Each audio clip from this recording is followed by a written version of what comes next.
The missile that struck Tel Aviv today was not part of the pattern the city has been experiencing for weeks. It wasn't one of the previously identified systems that defense analysts have been tracking and modeling.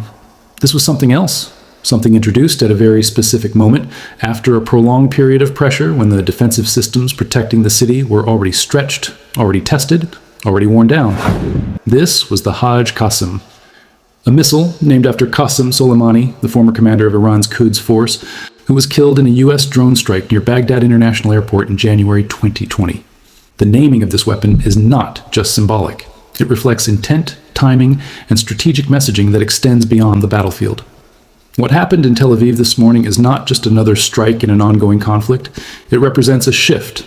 The impact zone, located in a densely populated civilian district, experienced a level of destruction that differs from previous incidents. Buildings suffered structural damage beyond what had been observed in earlier strikes. The blast wave moved through narrow urban corridors, amplifying its effects as it reflected off surrounding structures. This wasn't just about impact, it was about precision. To understand why this matters, we need to look at what makes the Haj Qassem missile different. Unveiled publicly in 2020, just months after Soleimani's death, the missile was introduced as part of Iran's evolving ballistic program. On paper, its range, around 1,400 kilometers, places it in a familiar category. That range allows it to reach targets across much of the region, including Israel. But range is not what defines this system. What sets it apart is its terminal phase capability. Unlike traditional ballistic missiles that follow a largely predictable trajectory once re-entering the atmosphere, the Haj Qassem is believed to incorporate a maneuvering re-entry vehicle.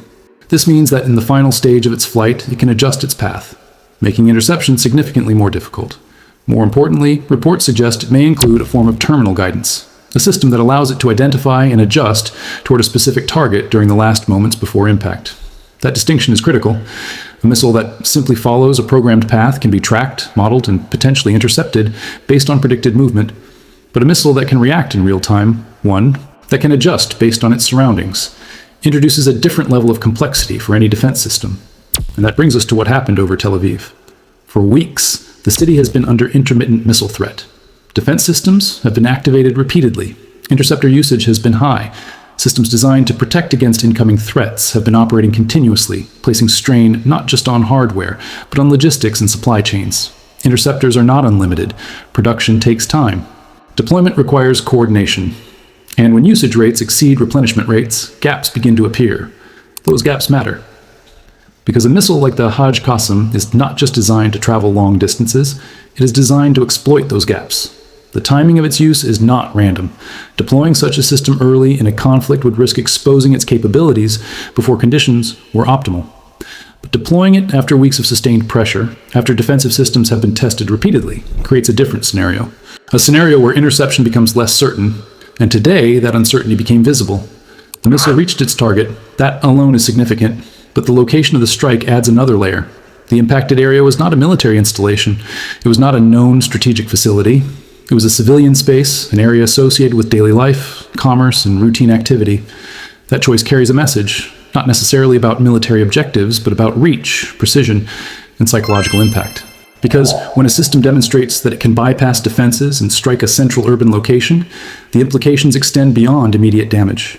They affect perception, public confidence in defensive systems, government messaging about safety, the sense of normalcy that authorities try to maintain during prolonged conflict. All of that comes under pressure, and then there's the human factor. In the early days of missile alerts, compliance with safety protocols tends to be high. People respond quickly, they move to shelters, they follow instructions. But over time, patterns change. Frequent alerts can lead to fatigue. Constant disruption becomes difficult to sustain.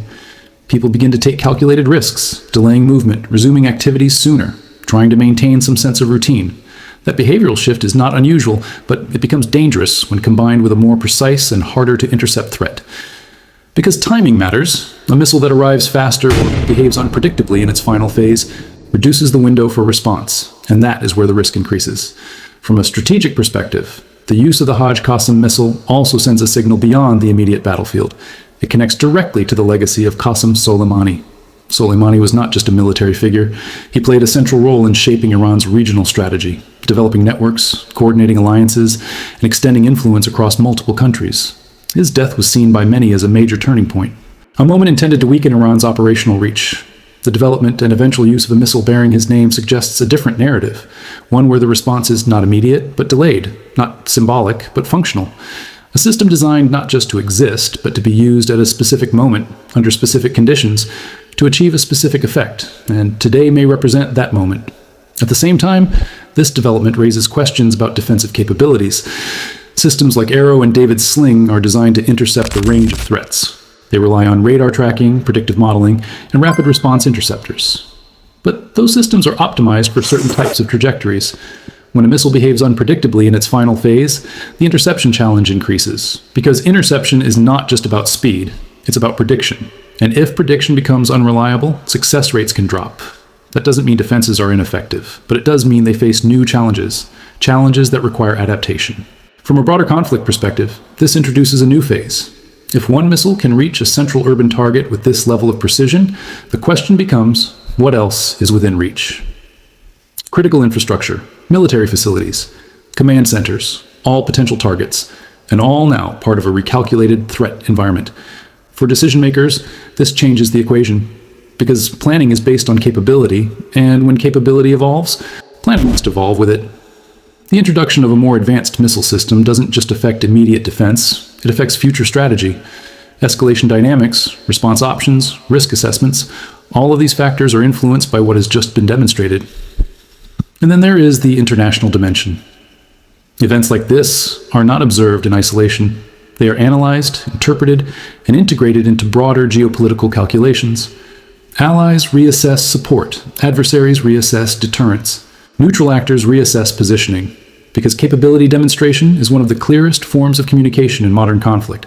It shows what is possible, and sometimes that matters more than what is said. So where does this leave things? At a point of uncertainty. Because one strike does not define a pattern, but it can signal the beginning of one. If the Haj Qassem missile is deployed again, it suggests a shift toward more advanced systems being used more regularly. If it remains a one-time event, it may indicate a calculated demonstration rather than a sustained change. Both possibilities carry different implications, and both are being considered right now. For the people on the ground, however, the implications are more immediate. Safety, stability, routine, all affected by what happened today. Because when a new type of threat emerges, adaptation takes time. And time is not always available in the middle of an active conflict.